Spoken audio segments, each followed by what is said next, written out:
Seth Domingo una nga po bang tatanggalin sa team ng Creamline Cool Smashers dahil nga po sa isyong agawan ni Kylie Negrito at Seth Domingo kay Tots Carlos ay posible nga pong tanggalin sa team itong si Seth Domingo.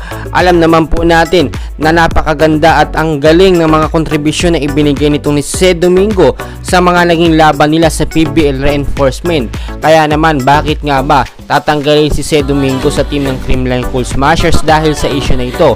Kung matatandaan po ninyo ay talagang hindi na po ito pinapansin ni Tots Carlos at ni Kylie Negrito kasi nga naman matagal na ito at talagang nakalimutan na ng mga fans at ng mga netizens, pero nito lamang ay talagang hindi po napigilan ni Seth Domingo na magbigay ng kanyang reaksyon sa Kumu Live mismo at talagang napansin po ito ng management at ng ibang member ng Creamline Cool Smashers na talagang hindi pa po nakakamove on itong si Seth Domingo. Bakit nga ba? Dahil nga po spotted itong si Kylie Negrito at Tots Carlos na magkasama nitong nakaraan lang. Nabidyohan po sila ng isang netizens na magkasamang nagde-date sa labas.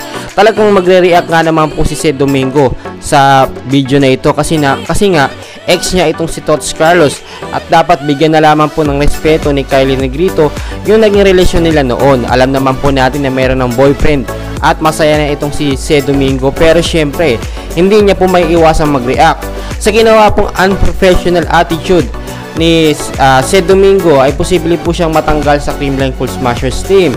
Bakit po? Dahil unprofessional po ito sa isang team na dapat wala pong ganito.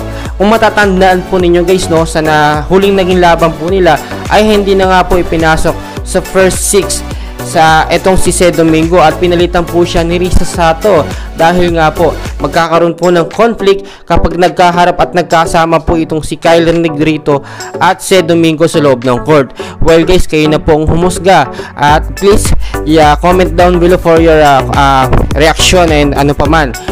Don't forget to like and subscribe po sa ating channel. Maraming salamat po.